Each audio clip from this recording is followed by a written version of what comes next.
السلام عليكم ورحمة الله. النهارده هنشتغل مع بعض الشنطة اللي شُفتها في أول الفيديو، هنشتغل إن شاء الله بخرز فتافيت السكر مقاس 14.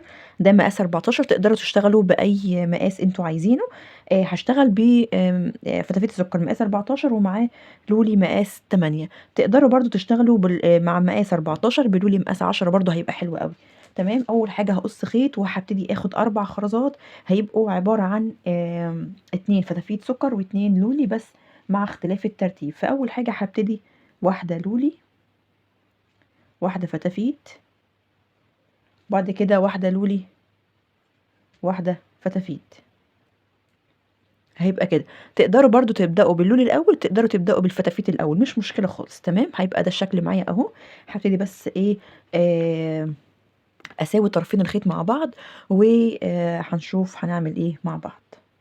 أنا ساويت طرفين الخيط أهو. تمام. هابتدي آخد طرف من الأطراف دي أهي. ده هيبقى شكله، بصوا هيبقى شكلها كده. تمام. هابتدي آخد طرف من الأطراف دي وأبتدي أرجع فيه تاني. هارجع كده، يعني أنا خدت طرف الخيط اليمين أهو اللي طالع من الخرزة الحمرا دي، هابتدي أرجع فيه تاني. هارجع كده بنفس طرف الخيط في الخرزة الحمرا وأكون الحلقة دي وأطلع منها طرف الخيط التاني. الخيط طلع أنا هحطه تاني أهو. كونت الحلقة، أسحب طرف الخيط التاني من الحلقة دي وشد كويس، أدخل عقدة جوه الخرزة. شكلها هيبقى كده. تمام. طيب أول حاجة عندي طرف يمين وطرف شمال. أول حاجة ببتدي باللولي، فهحط لولاية واحدة ناحية الخيط في الخيط اليمين أهو كده، لولاية واحدة أهي. تمام كده. وطرف الخيط التاني أحط فيه برضو واحدة لولي وواحدة فتافيت. خلاص. يبقى طرف حطيت فيه لولايه واحده، طرف حطيت فيه واحده لولي واحده فتافيت. وعايزه اقول لكم ان دي طريقه الشنطه، شنطه فتافيت السكر احنا شرحناها قبل كده مع بعض كذا مره، ولكن الفكره هنا يعني او الاختلاف هنا في حاجه واحده بس اللي هي الالوان. يعني الالوان هي اللي مختلفه. بعملها للاطفال وبعملها بفتافيت زي ما انتم شايفين كده. الفتافيت ذات نفسها كذا لون، فحبيت ان انا يعني اشاركها معاكم. خلاص. مش هاطوّل أوي يعني مش هاشرح الخطوات دي بالتفصيل أوي، لإن إحنا عملناها قبل كده كذا مرّة. فيعني هاقول لكم كده الشنطة طريقتها باختصار. أنا عملت هنا وحدتين رباعيتين أهُم. بعد كده بابتدي إن أنا آخُد برضه طرف الخيط اليمين هاحُط فيه واحدة لولي، وطرف الخيط الشمال أحُط واحدة لولي وواحدة فتافيت أهو. واحدة لولي وواحدة فتافيت. هارجع في الفتافيت بالشكل ده تاني. أكوّن الحلقة وطرف الخيط التاني أطلّع منّه إيه، والحلقة أطلّعها أطلّع منها طرف الخيط التاني. خلاص.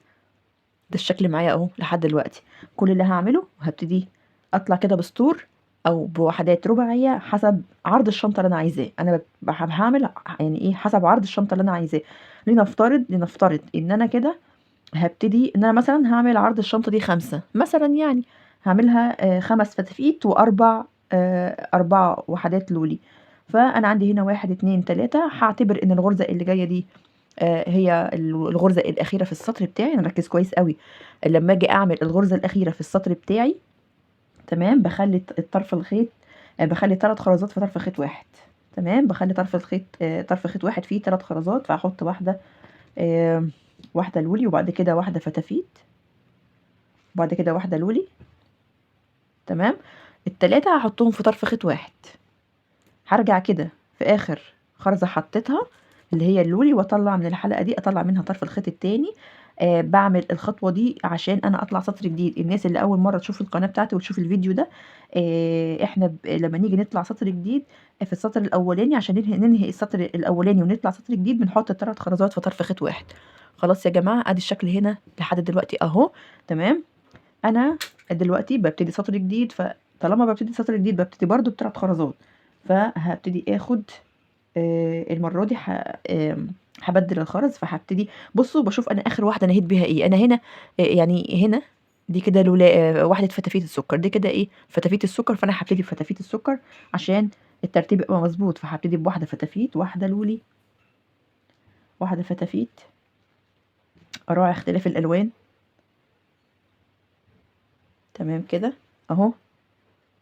خلاص. برجع كده في اخر خرزة حطيتها واطلع منها واطلع طرف الخيط التاني من الحلقة. ادي الحلقة اهي، اطلع منها طرف الخيط التاني. اي شنطة يا جماعة، اي شنطة بعملها تمام، سواء بقى بعملها بفتافيت، بعملها بلولي، بعملها بكريستال، بعملها باي نوع خرز انا عايزه اعمله، بشتغل بنفس الطريقة. تمام. ببتدي بغرزة واحدة رباعية، وبعد كده ببدأ امشي غرز رباعية او وحدات رباعية لعرض الشنطة اللي انا عايزاه، وبعد كده ببتدي ان انا ايه، انهي بقى السطر بتاعي. تمام. بحط الثلاث خرزات في طرف خيط واحد عشان اطلع سطر جديد، وفي اول السطر بنحط ثلاث خرزات، واخر السطر بننهي بخرزتين اتنين، ولكن هنبدل الخرزتين هنحطهم في طرف الخيط اللي من تحت علشان نطلع سطر جديد.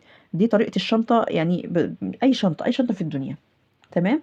انا حطيت هنا ايه، زي ما قلت لكم، واحده فتافيت، واحده لولي، واحده فتافيت. طرف الخيط اللي من تحت مشيته خرزه واحده، طرف الخيط اللي من فوق احط فيه واحده لولي الاول، وبعد كده واحده فتافيت، ارجع فيها تاني اكون الحلقه، ومن الحلقه اطلع طرف الخيط التاني. خلاص اهو. خلاص كده. هعمل كمان الخرزه دي عشان اعمل معاكم الخرزه الاخيره.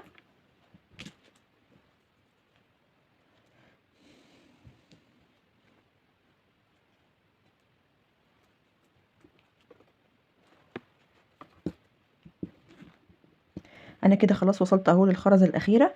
فبما اني وصلت لحد الخرزه الاخيره ببتدي امشي الخيط كده في الخرزه. تمام. بعد كده انا عندي خيط فوق وخيط تحت اهو، فهاخد طرف الخيط اللي من تحت اللي هو اللي انا لسه حاطاه في الخرزه اللي في الولايه دي، ببتدي اخده كده واحط فيه الخرز بتاعي اللي هو عباره عن واحده فتافيت السكر وواحده لولي، علشان نخلي بالنا من ترتيب الخرز، كل حاجه فوقيها النوع بتاعها علشان تبقى يعني شكل الشنطه مظبوط. كونت الحلقه بتاعتي، وببتدي كده ايه، اشد كويس، ادخل العقده جوه الخرزه، وهيبقى ده شكل السطر بتاعي. لحد دلوقتي انا كده عملت ايه، سطرين اهم. تمام كده. طيب انا ببتدي اطلع ايه، بطلع بالسطور بتاعتي رايح جاي رايح جاي لحد ما اوصل ايه، لحد ما اوصل للقطعه المستطيله اللي انا عايزاها. القطعه المستطيله دي هتبقى عباره عن ايه، انا كنت مجهزاها من الاول، هوريها لكم دلوقتي، هقول لكم انا عملت كام سطر علشان نشوف هنكمل ازاي مع بعض.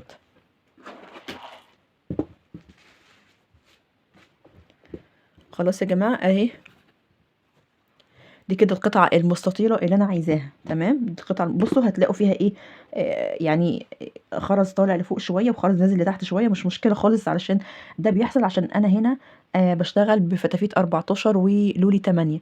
لو أنا بشتغل بلولي 10 مش هتلاقوا الحاجات دي. تمام. المهم أنا دلوقتي القطعة المستطيلة دي كده عرض الشنطة أهو. أنا بعمل شنطة أطفال، فعرض الشنطة ده أنا شايفاه مناسب. طب عرض الشنطة ده كام، 1 2 3 4 5 6 7 8، دول 8 خرزات فتافيت، ده العرض بتاع الشنطة. طب طول الشنطة بقى، لو انا لفيت القطعة بتاعتي كده، انا طول الشنطة عايزاه يبقوا 8 فتافيت برضو. 8 ايه، 8 فتافيت مش 8 لولي، خلي بالكم. بصوا هقول 1 2 3 4 5 6 7 8. انا بصوا طول الشنطة انا هخليه كده، طول الشنطة هخلي يعني لحد الخرزة اللي هي اللبني دي. تمام. هيبقى طول الشنطة او يعني الارتفاع بتاع الشنطة، اوكي، هتبقى كده مثلا، اهي تبقى الجزئية دي. تمام. طيب يبقى انا هعمل ايه، القطعه بتاعتي هتبقى المستطيله دي هتبقى عباره عن كام سطر، زي ما قلت لكم هتبقى 8 فتافيت في العرض، اما الارتفاع بتاعها او طول القطعه ذات نفسها تبقى 1 2. انا بعد اللولي 1 2 3 4 5 6 7 8 9 10 11 12 13 14 15 16 17 18 19. انا عايزه 19 سطر، عايزه 19 سطر من اللولي و20 سطر من الفتافيت. يعني انا لو عديت اللولي اللي هنا هلاقيهم 19، لو عديت الفتافيت هلاقيهم 20. طيب على اساس ايه، على اساس زي ما قلت لكم ان انا هخلي الارتفاع بتاع الشنطه الوش هيبقى 8 خرزات فتافيت، والظهر هيبقى برده 8 خرزات فتافيت، والقاعده او الجوانب هتبقى 4 خرزات فتافيت. خلاص. طيب نشوف هنقسمها ازاي. هنعد 1 2 3 4 5 6 7 8. انا بعد ايه، بعد الفتافيت يا جماعه. خلاص. 1 2 اهو، 1 2 3 4 5 6 7 8 اهي. فهبتدي ايه، ادوس كده، بصوا هتنيها وابدا ان انا ادوس كده اهو، بضغط لتحت عشان اقسم القطعه اللي انا عملتها اهي. ده كده ايه، ده كده الوش اهو. طب والناحية التانية هعمل برضو نفس الطريقة اهي، هقول 1 2 3 4 5 6 7 8، 8 عند الخرزة البامبي اهي دي. ابتدي اعمل كده وادوس لتحت كده، بصوا بضغط كده لتحت اهو كده. تمام.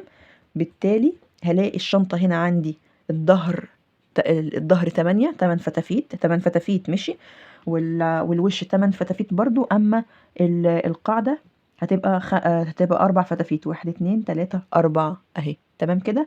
طيب هتبقى كام لولي بقى؟ اللولي هتبقى 1 2 3 4 5 6 7، هتبقى 7 لولي، 7 سطور لولي، وهنا 7 سطور لولي، وهنا 5 في النص. تمام. في النص هتبقى كام؟ هتبقى 5. يلا بينا نقفل الجوانب ونشوف هنعمل ايه. هقفل الجوانب المرة دي من فوق، بما ان انا الخيط عندي طويل مش هقصه. عايزه اقول لكم ان هنا لما اجي انهي اخر سطر، اقفل يعني باخر سطر، بخلي يعني طرفين الخيط يبقوا طالعين من الخرزه اللي من الجنب مش من فوق. خلاص. طيب يبقى انا كده طرفين الخيط بتوعي طالعين من اللولايه دي. هبتدي اخد طرف الخيط اللي من فوق، اللي من فوق ماشي، احط فيه واحده فتافيت، واحده لولي، واحده فتافيت اهو. تمام كده. هرجع في الفتافيت تاني كده واطلع منها طرف الخيط التاني بالشكل ده كده اهي. شايفين؟ بصوا اهي كده. بنيمها انا لتحت، انا بنيمها لتحت كده، وطرف الخيط اللي من تحت بمشيه في اللولايه اللي تحتيها دي. خلاص. طرف الخيط اللي من فوق هحط فيه واحده لولي، قصدي واحده صح كده، واحده لولي الاول، لولي اهي، وواحده فتافيت السكر، اللولي الاول. تمام كده. هرجع كده في الفتافيت اطلع منها طرف الخيط التاني بالشكل ده كده. شايفين اهو كده. هفضل ماشيه بنفس الطريقه اهو. همشي في الولايه اللي تحتها، طرف الخيط اللي من فوق احط واحده لولي، واحده فتافيت.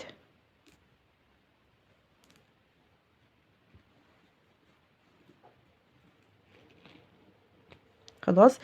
همشي لحد ما اوصل عند الخرزه الاخيره هنا، عند اللولايه الاخيره هنا، وارجع لكم تاني.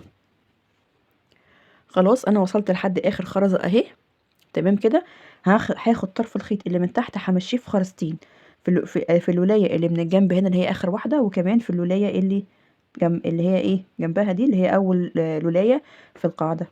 بمشي كده وبجيب طرف الخيط اللي من فوق، هحط فيه الولايه، مش هحط فتافيت. لما اوصل لاخر اخر غرزه بحط لولي، مش بحط فتافيت اهي.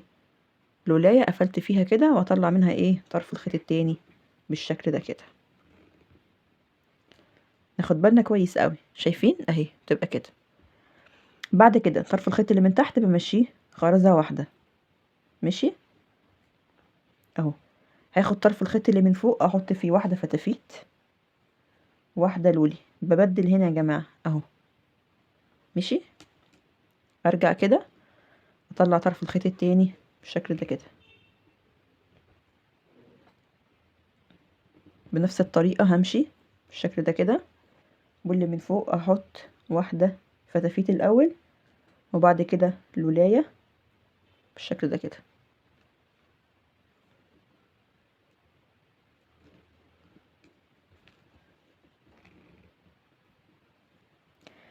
هعمل واحده كمان وارجع لكم في الاخيره.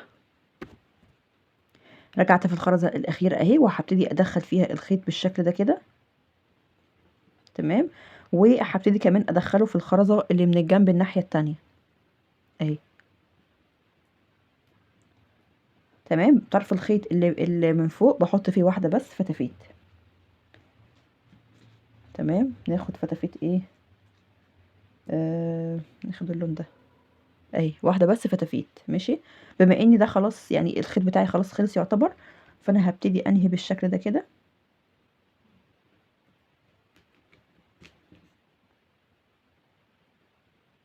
بلف طرفين الخيط جنب يعني، بلف طرفين الخيط بحيث ان هما يقابلوا بعض، يعني بلفهم في الخرز بحيث ان هما يقابلوا بعض علشان اربطهم واوصل خيط جديد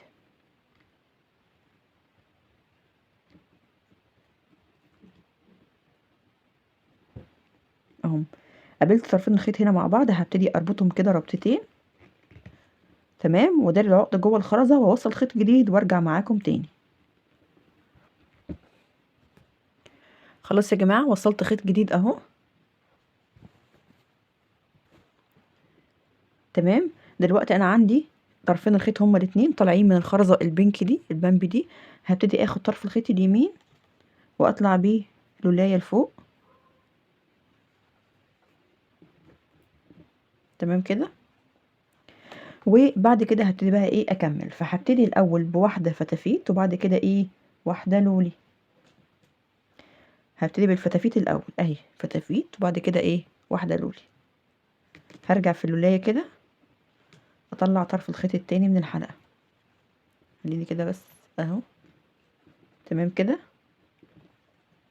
اهم حاجه نخلي بالنا ان الفتافيت تبقى فوق الفتافيت واللولي يبقى فوق اللولي. طرف الخيط اللي من تحت همشيه في واحده فتافيت بالشكل ده كده، وطرف الخيط اللي من فوق احط واحده فتافيت وواحده لولي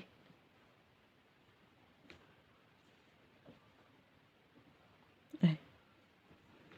هرجع كده في اللولايه اطلع طرف الخيط التاني من الحلقه بالشكل ده كده، تمام. هكمل لحد اخر السطر.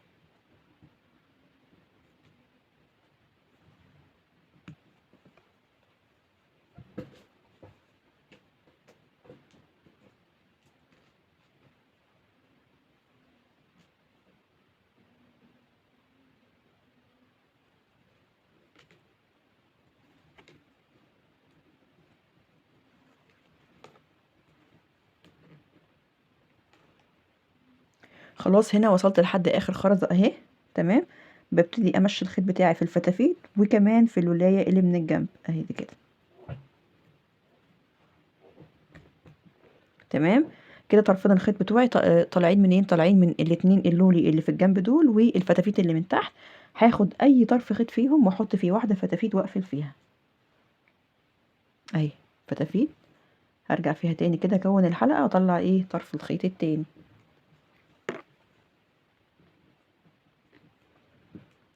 تمام. بعد كده هاخد طرف الخيط اللي هو من ناحيه بره ده كده اهو، اطلعه خرزه واحده لفوق اللي هي اللولايه اللي فوق دي، تمام. هو نفس طرف الخيط احط فيه واحده فتافيت واحده لولي.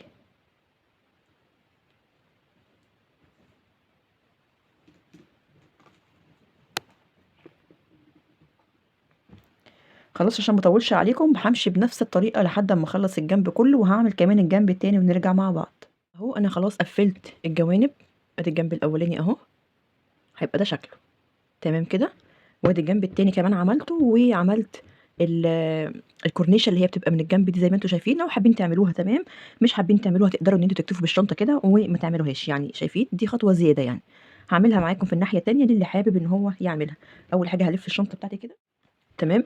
هقطع معايا خيط وهبتدي احطه في اللولايه اللي هي ايه اللي هي ما بين الخرزه اللي في الجنب هنا، يعني بصوا دي اخر خرزه في الامام، دي اخر خرزه ايه في الامام، ودي اول خرزه في الجنب، دي اول خرزه في الجنب. انا هحط الخيط بتاعي في اللولايه اللي ما بين الخرزه الزرقاء دي والخرزه الحمراء اللي هي هنا، بصوا هي دي، تمام كده. هبتدي احط فيها الخيط بالشكل ده كده اهو،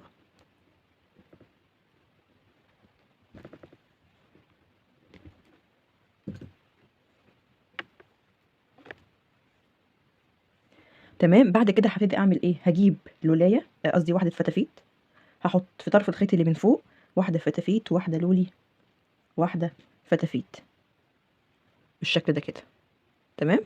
هرجع في الفتافيت بالشكل ده اكون الحلقه واطلع منها طرف الخيط التاني بالشكل ده كده اهو. هشد كويس وادخل العقده جوه الخرزه اهي، تمام كده. طيب عندي طرف الخيط اللي من تحت همشيه في ولايه واحده، انزل لتحت كده، تمام. طرف الخيط اللي من فوق هحط فيه واحده لولي وواحده فتافيت، واحده لولي واحده فتافيت، تمام. هرجع كده في اخر خرزه واطلع اكون الحلقه اطلع منها طرف الخيط التاني. يعني انا لو عملت كده متهيألي هتبان اكتر اهو كده. خلاص طرف الخيط اللي من تحت هنزله كده في خرزه في الولايه،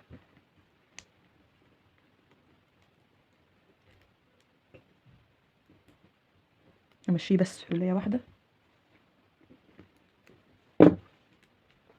تمام. طرف الخيط اللي من فوق احط فيه واحدة لولي، واحدة فتافيت، بقفل في الفتافيت على طول، اكون الحلقة واطلع طرف الخيط التاني وهكذا، افضل ماشية داير ما يدور لحد ما اوصل لاخر خرزة اللي هي الناحية التانية هنا. يا جماعة زي ما انتم شايفين كده انا خلاص خلصت الجوانب اهي زي ما انتم شايفين، وعملت ايه الكورنيشة اللي هي السطر اللي هو الزيادة ده من الجوانب زي ما انتم شايفين كده من الناحية دي وكمان من الناحية التانية.